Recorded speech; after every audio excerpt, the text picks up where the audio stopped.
శ్రీ మహాగణాధిపతయే నమః. శ్రీ గురుభ్యో నమః. శుక్లాంబరధరం విష్ణుం శశివర్ణం చతుర్భుజం ప్రసన్నవదనం ధ్యాయేత్ సర్వవిఘ్నోపశాంతయే. అగజానన పద్మార్కం గజాననం అహర్నిశం అనేకదం తం భక్తానాం ఏకదంతముపాస్మహే. సదాశివసమారంభాం వ్యాసశంకరమధ్యమాం అస్మదాచార్యపర్యంతాం వందే గురుపరంపరాం. శృతిస్మృతిపురాణానామాలయం కరుణాలయం నమామి భగవత్పాదశంకరం లోకశంకరం. గురవే సర్వలోకానాం విషయే పవరోజినాం నితయే సర్వవిద్యానాం దక్షిణామూర్తయే నమః.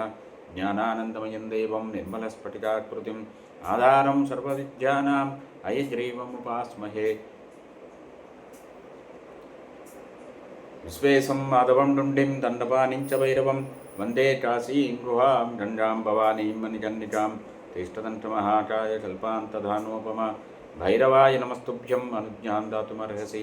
అన్నపూర్ణే సదాపూర్ణే శంకర ప్రాణవల్లభే జ్ఞానవైరాగ్యసిద్ధ్యర్థం భిక్షాం దేహి చ పార్వతీ మాతా చ పార్వతీదేవి పితా దేవో మహేశ్వరः బాంధవాः శివభక్తాశ్చ స్వదేశో భువనత్రయం. నారాయణం నమస్కృత్య నరం చైవ నరోత్తమం దేవీం సరస్వతీం వ్యాసం తతో జయముదీరయేత్. వసుదేవసుతం దేవం కంసచానూరమర్దనం దేవకీ పరమానందం కృష్ణం వందే జగద్గురుం. ఆపదామపహర్తారం దాతారం సర్వసంపదాం లోకాభిరామం శ్రీరామం భూయో భూయో నమామ్యహం. మనోజవం మారుతతుల్యవేగం జితేంద్రియం బుద్ధిమతాం వరిష్టం వాతాత్మజం వానరయోధముఖ్యం శ్రీరామదూతం శిరసా నమామి. శ్రీకృష్ణ తత్వాన్ని బోధిస్తున్నారు భీష్మ పితామహులు ధర్మరాజుకి.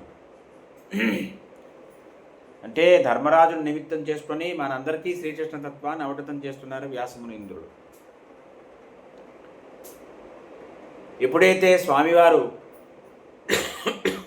నరకాసురుణ్ణి సంహరించారో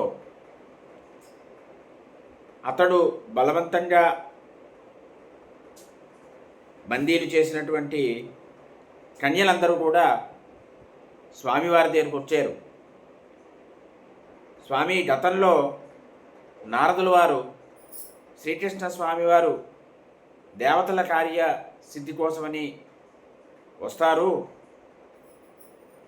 శ్రీకృష్ణ స్వామివారి చేతిలో నరకాసురుడు తన యొక్క పరివారంతో సహా సంహరింపబడతాడు,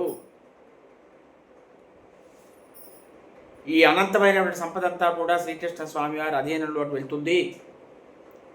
ఎప్పుడైతే స్వామివారు వచ్చి నరకాసురుని సంహరిస్తారో ఆనాడే మీ అందరికీ కూడా విముక్తి కలుగుతుంది అని దేవర్షి అయిన నారదుల వారు చెప్పారు. స్వామి, ఆనాటి నుంచి కూడా నిత్యము తాం చింతయానా సతతం తపో ఘోరముపాస్మహే.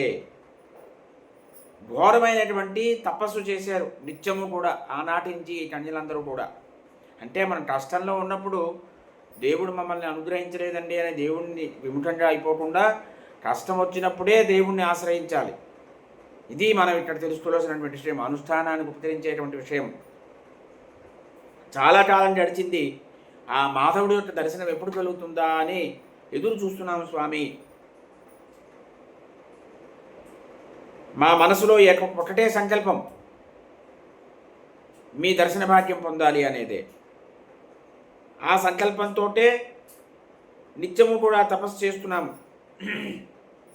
ఈ రాక్షసులు కూడా కొంతమంది మమ్మల్ని రక్షిస్తున్నారు, కొంతమంది మంచి వాళ్ళు కూడా ఉంటారు.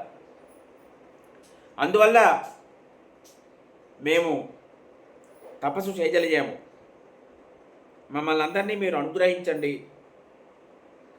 ఒకనాడు వాయుదేవుడు కూడా గతంలో నారద మహర్షి వారు మీకు ఏ రకంగా చెప్పారో ఆ రకంగా మాధవుడు మిమ్మల్ని అందరినీ అనుగ్రహించడం జరుగుతుంది అని చెప్పారు. త్వరలోనే జరుగుతుందని కూడా వారు చెప్పారు అని వారు శ్రీకృష్ణ స్వామి వారికి తమ మొరని వినిపించారు. శ్రీకృష్ణ స్వామి వారు గోవుల మధ్యలో ఉన్నటువంటి గోపాలుల్లా దర్శనమిచ్చారట. దేవతలు గంధర్వులు అందరూ కూడా స్వామివారి దర్శనం చేసుకున్నారు. ఆ కన్యలు అన్నారు, వాయుదేవుడు అంతకుముందు నారద మహర్షి చెప్పినటువంటి మాట నిజమైంది స్వామి. వాళ్ళకి నారదులు వారు చెప్పారట. ఏమని చెప్పారు? విష్ణునారాయణో దేవ శంఖచక్రరథాసి దృక్కు సభోమం నరకం హత్వా భర్తావో భవితాయతః. సర్వవ్యాపకుడైనటువంటి శ్రీమన్నారాయణుడు శంఖము, చక్రము, గద, ఖడ్గము ధరించినటువంటి శ్రీకృష్ణ స్వామి వారుగా ఈ భూమిపుత్రుడైనటువంటి నరకుణ్ణి సంహరిస్తారు. అతనే మిమ్మల్ని ఆదుకుంటారు, అనుగ్రహిస్తారు అని చెప్పారు. మా సౌభాగ్యవశం చేత దేవర్షి అయినటువంటి నారద మహర్షి వారి ముఖం నుంచి వచ్చినటువంటి వచనము ఇవాళ మీ దర్శనం మాకు కలిగింది, నిజమైంది. మీరు మహాత్ములు, చంద్రుడిలా ఉన్నారు. మీ ముఖాన్ని చూడడం వల్ల మాకు ఆనందం కలుగుతున్నది. మా జీవితాలు ధన్యమయ్యాయి. రాములు వారిని కూడా సోమవత్ ప్రియదర్శన అన్నారు. చంద్రుడిలా ప్రియదర్శనుడు రాములు వారు. శ్రీకృష్ణ స్వామి వారు కూడా చంద్రుడిలాగా చూసిన వాళ్ళందరికీ కూడా ఆనందాన్ని కలిగించేటువంటి ముఖము వారిది. వారందరూ శ్రీకృష్ణ స్వామి వారితో ఆ రకంగా పలికిన తర్వాత స్వామివారు మీ తపస్సుకి ఫలితం లభిస్తుంది, మీరు కోరుకున్న విధంగానే జరుగుతుంది అని చెప్పారు. అక్కడ లభించినటువంటి సమస్తమైనటువంటి రత్నాలు, ఈ ఈ కన్యలందరూ కొంతమంది దేవతా స్త్రీలు ఉన్నారు, కొంతమంది క్షత్రియ వంశంలో వారు ఉన్నారు, ఇతర స్త్రీలు ఉన్నారు. వాళ్ళందరినీ కూడా తన సేవకుల ద్వారా సేవకులను తోడిచ్చి ద్వారకా నగరాన్ని పంపించారు స్వామివారు. అక్కడ మణిపర్వతం ఉన్నది. ఆ మణిపర్వతాన్ని చాలా శ్రేష్టమైనది మణిపర్వతం. ఈ మణిపర్వతాన్ని గరుత్మంతుడి యొక్క భుజాల మీద ఎక్కించారు స్వామివారు.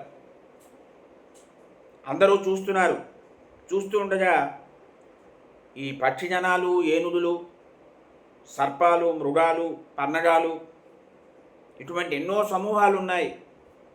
శిలలు ఉన్నాయి, వరాహాలు ఉన్నాయి, అనేక రకాల మృగాలు ఉన్నాయి, సలయేళ్ళు ఉన్నాయి, పెద్ద పెద్ద విచిత్రమైనటువంటి నెమళ్ళు ఉన్నాయి. అక్కడ అన్నిటితోటి కూడినటువంటి మణిపర్వతాన్ని పెకలించారు స్వామివారు. పెకలించి గరుత్మంతుడి మీద పెట్టారు. ఆ గరుత్మంతుడు ఎలా ఉన్నాడంటే ఒక మహాపర్వతాన్ని పోలి ఉన్నాడు. బలరాముడు, శ్రీకృష్ణ స్వామివారు, ఇంద్రుడు, రత్నరాసులు, మణిపర్వతము, వరుణుడు, అమృతము, ఇటువంటివన్నీ కూడా మోస్తూ ఆనాడు అమృతాన్ని ఎలాగా తీసుకువెళ్ళాడో ఆ రకంగా అంత సులభంగా సునాయాసంగా మోస్తున్నాడు గరుత్మంతుడు. ఆయన వృక్షాన్ని పెకలిస్తున్నాడు, పర్వతాగ్రాలన్నింటినీ కూడా పడగొడుతున్నాడు, పెద్ద పెద్ద మేఘాన్ని కూడా తాను లాక్కెళ్ళిపోతున్నాడు గరుత్మంతుడు. ఆ వేగానికి గ్రహాలు, నక్షత్రాలు, తారలు, సప్తర్షులు ఆ సముదాయాన్ని కూడా అతిక్రమించాడు. చంద్రుడు, సూర్యుడు పయనించే మార్గానికి కూడా వీళ్ళు చేరుకున్నాడు. మేరు పర్వతం మధ్యమ శిఖరం ఏదైతే ఉందో ఆ శిఖరానికి చేరుకున్నాడు. అప్పుడు స్వామివారు సమస్తమైన దేవతల యొక్క స్థానాన్ని చూశారు. విశ్వే దేవతలు ఉన్నారు అక్కడ, మరుద్గణాలు, సాధ్యులు, వీళ్ళందరి యొక్క స్థానాలు చాలా ప్రకాశవంతంగా ఉంటాయి. ఆ స్థానాలన్నీ చూశారు స్వామి. అక్కడి నుంచి అశ్విని కుమారులు ఉండేటువంటి పుణ్యలోకానికి చేరుకున్నారు. ఆ తరువాత శ్రీకృష్ణ స్వామి వారు దేవలోకం చేరుకున్నారు. ఇంద్రుని భవనం చేరుకున్నారు స్వామి. గరుత్మంతుడి నుంచి కిందకి దిగారు. అక్కడ అదితిమాత ఉన్నది. అదితిమాత పాదాలకి నమస్కారం చేశారు. అక్కడ సమస్త దేవతలు ఉన్నారు, బ్రహ్మగారు ఉన్నారు, దక్షుడు ఉన్నాడు, ఇతర ప్రజాపతులందరూ ఉన్నారు. బలరాముడితో కలిసి శ్రీకృష్ణ స్వామివారు అదితిమాత యొక్క కుండలాల్ని ఆవిడికి సమర్పణ చేశారు. దానితో పాటుగా అమూల్యమైనటువంటి అంటే ఆ కుండలాన్ని నరకుడు పట్టుకెళ్ళిపోయాడు. అవి తీసుకొచ్చి స్వామివారు ఆవిడికి అప్పగించారు. అదితి మాత అవన్నీ స్వీకరించింది. మానసికంగా చాలా దుఃఖంతో ఉంది అంతవరకు ఆవిడ. ఆ దుఃఖాన్ని పోగొట్టారు స్వామి. ఆమె కూడా బలరాముడిని, కృష్ణుడిని, శ్రీకృష్ణ స్వామి వారిని గౌరవించింది. సచీదేవి వచ్చింది. సచీదేవి వచ్చి సత్యభామని తీసుకువెళ్ళింది. అదితికి సత్యభామని పరిచయం చేసింది. అప్పుడు అదితి అన్నది, అమ్మ, శ్రీకృష్ణ స్వామి వారు మానవుడిగా ఉన్నంత వరకు, అంటే వారి అవతారం ఉన్నంత వరకు కూడా నువ్వు ముసలితనం అనేది నువ్వు పొందవు. దివ్యమైనటువంటి గంధం ఎప్పుడు నీకు ఆ సువాసన ఉంటుంది. ఉత్తమమైనటువంటి గుణాలన్నీ కలిగి ఉంటావు నువ్వు అని. అంటే మనకి నాటకీయత కోసం సత్యభామను ఆ రకంగా చూపించారు. నాటకాల్లో, సినిమాల్లో కానీ, మనకి భాగవతంలో కానీ ఇక్కడ కూడా సత్యభామ అటువంటి వ్యక్తి అనేటువంటిది భావన మనకు రాదు. ఇక్కడ మరి చెప్తున్నారు కదా, అదితి మాట వరప్రదానం చేసింది ఆవిడ. సకలమైనటువంటి ఉత్తమ నీలో ఉంటాయి అని చెప్పినప్పుడు అదితి మాట పొల్లుపోతుందా? సత్యభామ కోపం అండి, అదండి ఇదండి, భర్తని మాటని లక్ష్యపెట్టలేదు. అవి మనం కొంతమంది కాల్పనికాలు, ఇవన్నీ కల్పనలు చేశారు. సత్యభామ కొంత తడవు సచీదేవితో కలిసి విహరించింది. ఆ తర్వాత శ్రీకృష్ణ స్వామి వారి మందిరానికి వెళ్ళింది. దేవతలు, మహర్షులు అందరూ కూడా శ్రీకృష్ణ స్వామివారిని పూజించారు. ఆ తరువాత స్వామివారు దేవలోకం నుంచి ద్వారకా నగరానికి బయలుదేరారు. అక్కడ ఈ ద్వారకా నగరాన్ని స్వామివారు ప్రయాణం చేస్తున్నారు. స్వస్తి.